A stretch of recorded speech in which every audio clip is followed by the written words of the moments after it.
പ്രസിഡന്റായി അധികാരമേറ്റതിനു ശേഷം അമേരിക്കയെ ഉടച്ചു വാർക്കുന്ന തരത്തിലാണ് ഡൊണാൾഡ് ട്രംപിന്റെ പ്രവർത്തനങ്ങളെല്ലാം തന്നെ.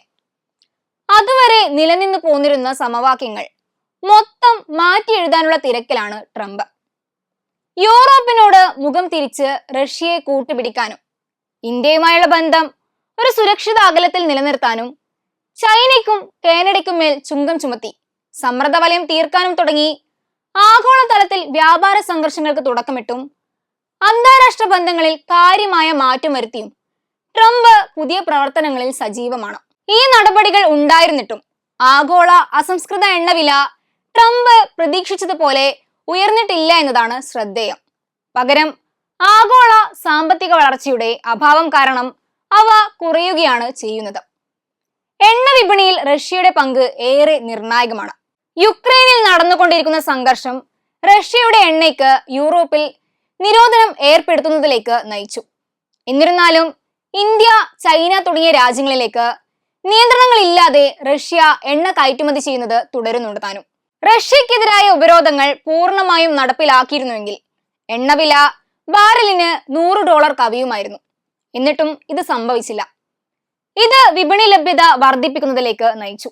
റഷ്യൻ എണ്ണ കൊണ്ടുപോകുന്ന കപ്പലുകൾക്ക് അമേരിക്ക ഉപരോധം ശക്തമാക്കിയിട്ടുണ്ടെങ്കിലും റഷ്യൻ പ്രസിഡന്റ് വ്ളാഡിമിർ പുടിനുമായുള്ള ട്രംപിന്റെ അടുത്ത ബന്ധം കാരണം അതിന്റെ ഫലപ്രാപ്തിയും അനിശ്ചിതത്വത്തിലാണ് തുടരുന്നത്. മാത്രമല്ല, റഷ്യയുടെ നോർഡ് സ്ട്രീം 2 പ്രകൃതിവാതക പൈപ്പ് ലൈൻ സജീവമാക്കാനുള്ള പദ്ധതിയെ അമേരിക്കയുടെ നിക്ഷേപകർ പിന്തുണയ്ക്കുന്നുവെന്നാണ് ഉന്നത സ്രോതസ്സുകളെ ഉദ്ധരിച്ച് ഫിനാൻഷ്യൽ ടൈംസ് റിപ്പോർട്ട് ചെയ്തിരിക്കുന്നത്. റഷ്യയ്ക്കും ജർമ്മനിക്കുമിടയിലെ ഈ ഗ്യാസ് പൈപ്പ് ലൈൻ ഇപ്പോൾ നടന്നുകൊണ്ടിരിക്കുന്ന റഷ്യ യുക്രൈൻ സമാധാന ചർച്ചകളിൽ ഒരു ലിവറേജായി വർത്തിക്കുമെന്നും റിപ്പോർട്ടിൽ പറയുന്നുണ്ട്. സ്വിറ്റ്സർലൻഡ് ആസ്ഥാനമായുള്ള നോർഡ് സ്ട്രീം 2 ഓപ്പറേറ്ററുടെ മുൻ എക്സിക്യൂട്ടീവ് ഡയറക്ടർ മത്യാസ് വാണിംഗ് ആണ് ഈ കരാർ രൂപീകരിക്കുന്നതെന്നാണ് ഫിനാൻഷ്യൽ ടൈംസ് അവകാശപ്പെട്ടത്.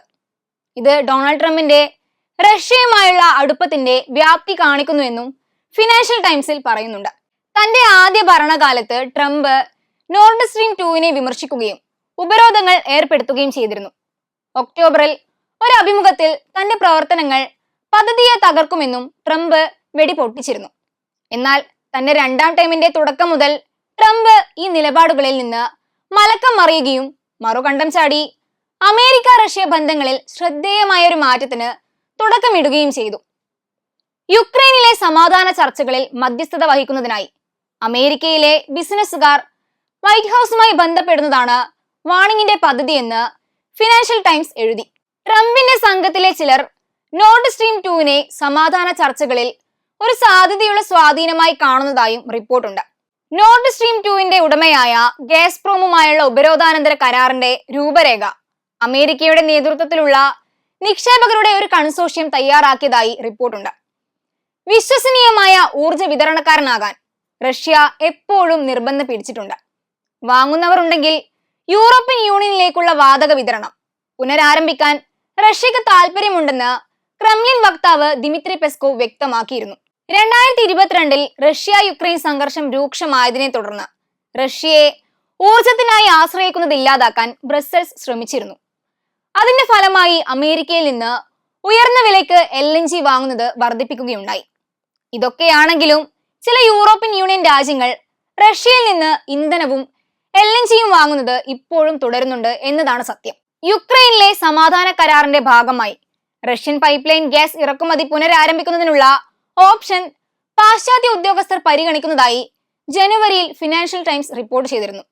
ഇത് യൂറോപ്പിലെ ഊർജ്ജവില കുറയ്ക്കാനും ബ്ലോക്കിന്റെ വ്യാവസായിക മേഖലയെ പുനരുജ്ജീവിപ്പിക്കാനും കാരണമാകുമെന്ന് വക്താക്കൾ വാദിച്ചു.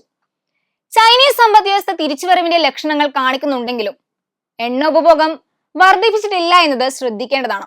ചൈനീസ് നിരത്തുകളിൽ വൈദ്യുത വാഹനങ്ങളുടെ എണ്ണം വർദ്ധിച്ചതാവാം ഈ പ്രവണതയെന്ന നിഗമനങ്ങൾ വരുന്നുണ്ട്.